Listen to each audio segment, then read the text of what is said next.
Familia, bienvenidos al Tiempo con Dios. El tema de hoy, vanidad de las falsas enseñanzas. Hoy meditaremos la palabra de Dios en el libro de Segunda de Pedro, capítulo 2, del versículo 12 al versículo 22.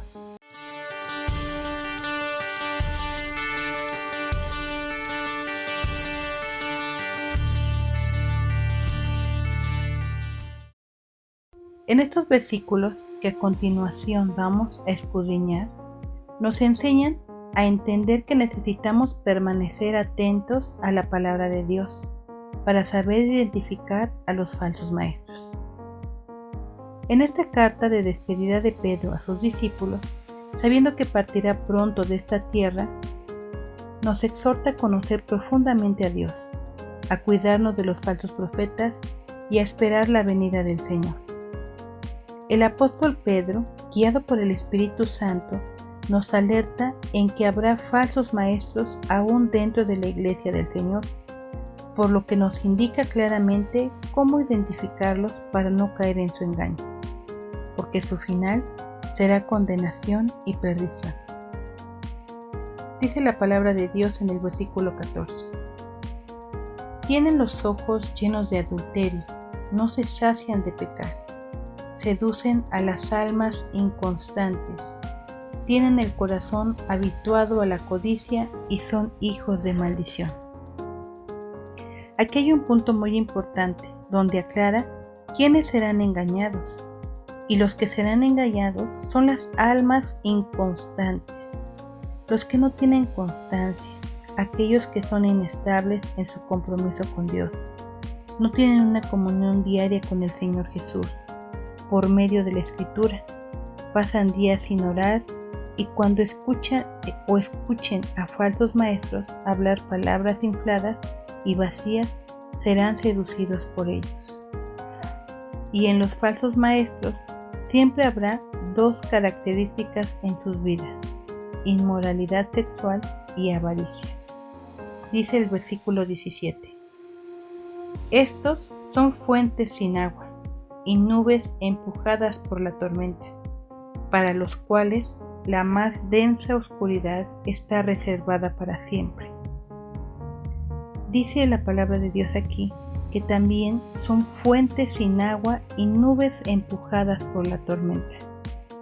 Y sabemos que una fuente sin agua no puede cumplir el propósito para lo que fue diseñada. Por muy hermosa o nueva que esté, si la fuente no tiene agua, no es fuente. Lo mismo con las nubes, que no traen agua, pero ellas no tienen, por lo que solo son empujadas, ya que tampoco cumplen su función. Dice el versículo 22: Pero les ha acontecido lo del verdadero proverbio: el perro vuelve a su vómito y la puerca lavada a revolcarse en el cieno. Su verdadera naturaleza de los falsos maestros es su naturaleza pecaminosa y enseñan mentiras. Y Pedro nos pone como ejemplo a estos dos animalitos, ya que los perros siempre regresan a comerse lo que vomitan, porque esa práctica está en su naturaleza canina.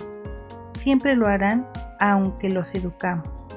Lo mismo pasa con una puerquita que llevas a casa, la bañas, la arreglas y le pones un moñito, pero en cuanto encuentra un charco de lodo donde meterse, es lo que hará, porque está en su naturaleza.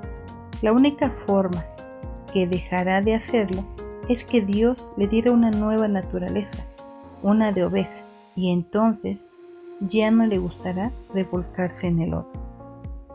A los falsos maestros les pasa igual. No tienen una nueva naturaleza de parte de Dios y quieren enseñar sin ser verdaderos hijos de Dios. Por eso siempre regresan a su vida de pecado, ya que eso es parte de su naturaleza pecadora. Por lo cual dice la palabra de Dios en Romanos 12, 1-3: Por lo tanto, les ruego por la misericordia de Dios que se presenten ustedes mismos como ofrenda viva, santa y agradable a Dios. Este es el verdadero culto, que deben ofrecer. No vivan ya según los criterios del tiempo presente. Al contrario, cambien su manera de pensar para que así cambie su manera de vivir y lleguen a conocer la voluntad de Dios, es decir, lo que es bueno, lo que es grato, lo que es perfecto.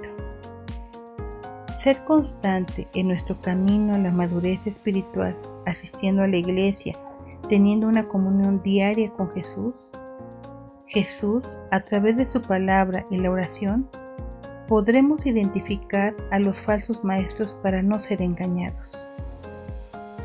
Dice la palabra de Dios en Apocalipsis capítulo 22, versículo 11 y 12. El que es injusto, sea injusto todavía, y el que es inmundo, sea inmundo todavía, y el que es justo, practique la justicia todavía, y el que es santo, santifíquese todavía. He aquí yo vengo pronto, y mi galardón conmigo, para recompensar a cada uno según su obra. Dios les bendiga.